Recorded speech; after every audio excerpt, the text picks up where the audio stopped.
नमस्कार, मेरा नाम है गौरव पाल। आप देख रहे हैं गौरव का चश्मा।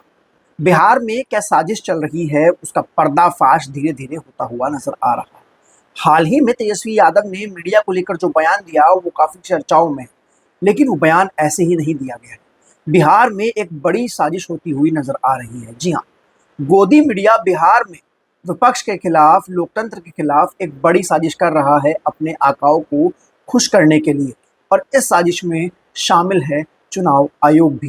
क्या है वो साजिश, कैसे हुआ उसका पर्दाफाश, और तेजस्वी यादव के बयान के बाद बिलबिला उठा है गोदी मीडिया, उस पर चर्चा होगी। लेकिन उससे पहले एक दरख्वास्त है कि चैनल को सब्सक्राइब कर लीजिए, क्योंकि गोदी मीडिया जो खबर नहीं दिखाता है वो खबर हम दिखाते हैं, क्योंकि इस देश का डिजिटल मीडिया, इस देश का बहुजन मीडिया ही असली मीडिया है। जी हाँ साथियों, तो शुरुआत करते हैं तेजस्वी यादव के उस बयान से। तेजस्वी यादव से कल एक प्रेस कॉन्फ्रेंस में मीडिया के लोगों ने कुछ सवाल पूछे, और जो पुराने वाला एजेंडा था बीजेपी का, जिसको लेकर बीजेपी चुनाव लड़ती हुई नजर आई है तमाम जगहों पर, उस एजेंडा को बिहार में अब इजेक्ट करने की कोशिश की जा रही है। जी हाँ, मीडिया की ओर से सवाल किया गया कि बिहार में नेपाली और बांग्लादेशी घुसपैठ है और वो लोग भी बिहार में वोट डाल रहे हैं। तेजस्वी यादव ने सवाल पूछा कि क्या इलेक्शन कमीशन ने ये बात कही है। तो ऐसे में मीडिया ने कहा कि हमको सूत्रों के हवाले से पता लगा है। जी हाँ, तो तेजस्वी यादव ने कहा कि इन सूत्रों को हम मूत्र के बराबर मानते हैं, वेस्ट मानते हैं। यह कि कहाँ से खबर आई, सोर्सेज बता रहे हैं, सूत्र बताते हैं, हम उस सूत्र को मूत्र समझते हैं। वेस्ट जो होता है ना, ये वो है,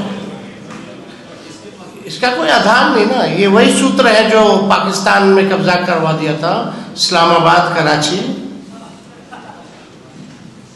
सूत्र नहीं, मूत्र लोग हैं। मैं आपको बता दूं कि गोदी मीडिया बिहार में एक नया एजेंडा सेट करने में लगा हुआ है। इसकी पूरी शुरुआत जो है वो आज की नहीं है। बीजेपी हर चुनाव से पहले इसी प्रकार का एजेंडा सेट करती है। पहले चुनाव आयोग एक्टिव होता है, फिर गोदी मीडिया को लगाया जाता है, फिर एक प्रोपेगेंडा चलाया जाता है, फिर पूरा माहौल बनाया जाता है। जी हाँ, टीवी पर डिबेट होते हैं, बार बार उस चीज़ को दिखाया जाता है। एक साइकोलॉजी ये कहती है कि जब बार बार आपको कोई चीज़ दिखाई जाएगी तो आप उस पर विश्वास करने लगते हैं, जब ज़्यादा फ्रीक्वेंसी से कोई चीज़ दिखाई जाती है। तो गोदी मीडिया भी उसी तरीके से चीज़ों को कर रहा है। बिहार में एसआईआर चल रहा है, special intensive revision of voter list, जिसमें वोटर लिस्ट को रिवाइज कर रहा है चुनाव आयोग। चुनाव आयोग ने 2013 को आधार माना है और लगभग 3 करोड़ लोगों का वो वोटर रिवीजन कराना चाहता है। इस मामले में पहले कई ऐसे महत्वपूर्ण डॉक्यूमेंट्स थे जिनको शामिल नहीं किया जा रहा, जैसे आधार कार्ड हो गया, फोटो पहचान पत्र हो गया, राशन कार्ड हो गया और जॉब कार्ड हो गया। जी हाँ, इसमें कुछ ऐसे डॉक्यूमेंट्स मांगे गए थे जो कि उपलब्ध करवाना मुश्किल था। अब बताया जा रहा है कि इसमें आधार कार्ड भी लिया जाएगा।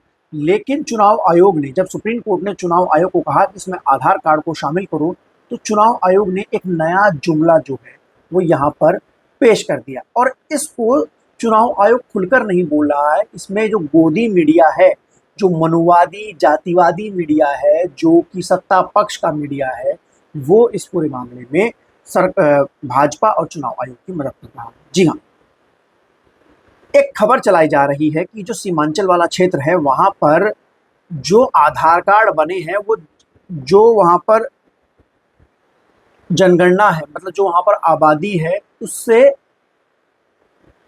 ज़्यादा हो गए हैं। मतलब कि आधार कार्ड 105% इशू हो गए हैं, आबादी 100% है। मैं आपको एक चीज़ बताता हूँ, एक चीज़ देखिए, 2011 में इस देश में जनगणना हुई थी। 2011 में लोगों को गिना गया था, उसके आधार पर चुनाव आयोग वोटर लिस्ट तैयार कर रहा है। उसी के आधार पर चुनाव आयोग काम कर रहा है, जो जनगणना 2011 में हुई थी।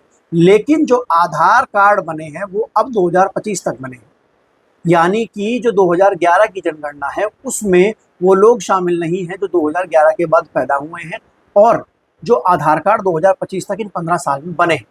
तो जो 105% बढ़कर आ रहा है वो आंकड़ा है जो इन 15 सालों में इन लोगों ने आधार कार्ड बनवाए हैं, जो लोग पैदा हुए हैं। और आधार कार्ड, ऐसा तो है नहीं कि आधार कार्ड बनवाने के लिए आपको वो 18 साल की उम्र पूरी करनी होगी। आधार कार्ड तो आप 5 साल की उम्र में बनवा सकते हैं। तो ये जो चुनाव आयोग और गोदी मीडिया जो ये प्रोपेगेंडा चलाने की कोशिश कर रहा है और कह रहा है कि आबादी से ज़्यादा आधार कार्ड इशू हो चुके हैं और ये नेपाली और बांग्लादेशी लोगों के हैं, तो ऐसे में ये जो घुसपैठ की बात हो रही है जिसमें आधार कार्ड को डिनाई करने की बात चली, उसके पीछे कारण ये है कि आधार कार्ड की जो गिनती है वो 2025 तक की, जबकि चुनाव आयोग के पास जाति जनगणना का जो आंकड़ा है वो 2011 का है। जो 15 साल के बाद जिसमें जो लोग पैदा हुए हैं, इसका आंकड़ा सरकार के पास नहीं है, इसका आंकड़ा चुनाव आयोग नहीं दे रहा है, क्योंकि चुनाव आयोग 2011 की जनगणना को अपना आधार बना रहा है। और इसी चीज़ को लेकर बार बार कहा जा रहा है कि जो देखिए जनसंख्या बढ़ गई है और जो आधार कार्ड इशू हो गए हैं वो आबादी से ज़्यादा हो गए, मतलब आबादी 100% और आधार कार्ड 105%, 106% इशू है। अगर ये यही समस्या है तो ये समस्या सीमांचल की नहीं है।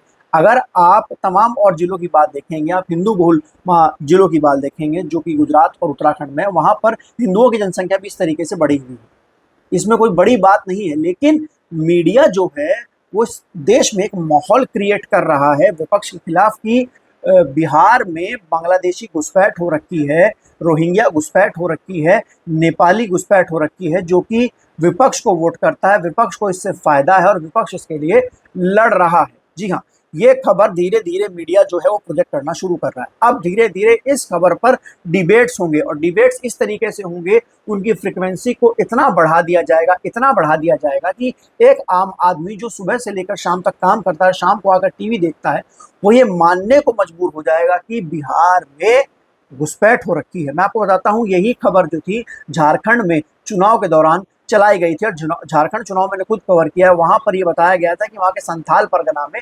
बांग्लादेशी घुसपैठ है। इस बात को लेकर बार बार चीजें कही गई थी। तो ऐसे में लेकिन जब हमने वहां पे ग्राउंड में लोगों से बात की तो वहां पर घुसपैठ कहीं भी नजर नहीं आई थी। तो उसी तरीके से ये चीजें जो है बार बार गोदी मीडिया और चुनाव आयोग मिलकर एक नैरेटिव सेट कर रहा है कि भारत में, बिहार में फर्जी वोटर नेपाल और बांग्लादेश से आ घुसे हैं और वो लोग विपक्ष को वोट करते हैं। मुस्लिम वोटर की तुष्टीकरण की जा रही है और इस पर डिबेट की जाएगी और आपको मानने को मजबूर कर दिया जाएगा। ये पूरी चाल है चुनाव आयोग और गोदी मीडिया की, जहां से उनको पैसा मिलता है उसको लेकर काम कर रहे हैं। लेकिन तेजस्वी यादव ने कल इस पूरे मामले में कहा कि हम मीडिया के सूत्र को मूत्र के बराबर मानते हैं। बिल्कुल सही बात है, बिल्कुल सही बात है। और ये जो स्पेशल इंटेंसिव रिवीजन है इसको लेकर अजीत अंजुम इन दिनों बिहार में घूम रहे हैं और वो किस तरीके से वहां पर बीएलओ और प्रशासन की पोल खोल रहे हैं, कैसे डॉक्यूमेंट्स जमा किए जा रहे हैं। अजीत अंजुम साफ तौर पर बता रहे हैं कि बिहार में स्पेशल इंटेंसिव रिवीजन के नाम पर सिर्फ खाना पूर्ति की जा रही है। उन्होंने कुछ अधिकारियों से बात की जिसमें बताया गया कि 2 फॉर्म दिए जा रहे हैं, लेकिन जब उन्होंने लोगों से बात की तो लोगों ने बताया कि 2 फॉर्म नहीं दिए जा रहे हैं। तो अजीत अंजुम ने इस समय बिहार में ग्राउंड पर जो स्पेशल इंटेंसिव रिवीजन है वोटर लिस्ट का, उसको लेकर काफ़ी अच्छा काम किया है और वो वो चुनाव आयोग और उसकी कार्यशैली की पोल खोलते हुए नजर आ रहे हैं। आपको बता दें कि अगर आधार कार्ड इसमें, मतलब आधार कार्ड तो जाहिर सी बात है कि कुछ दिनों पहले तक हमारे देश में आधार कार्ड को वोटर कार्ड से जोड़ने की बात चल रही थी, लेकिन अब वोटर लिस्ट के सत्यापन में आधार कार्ड का इस्तेमाल नहीं होगा। तो जाहिर सी बात है, एक बड़ी साजिश है, एक बड़ी चाल है जो गोदी मीडिया और चुनाव आयोग भाजपा के कहने पे कर रहे हैं बिहार में, ताकि भाजपा की सरकार बचाई जा सके, मोदी जी की सरकार बचाई जा सके। आपको ये वीडियो विश्लेषण कैसा लगा आप हमें लिखकर बता सकते हैं। तब तक के लिए चलते हैं, फिर मिलेंगे दूसरे वीडियो में। लेकिन ध्यान रखिएगा, गोदी मीडिया से बचिएगा, डिजिटल मीडिया और बहुजन मीडिया को देखिएगा, क्योंकि यही आपका मीडिया है, यही आपकी खबरें दिखाता है।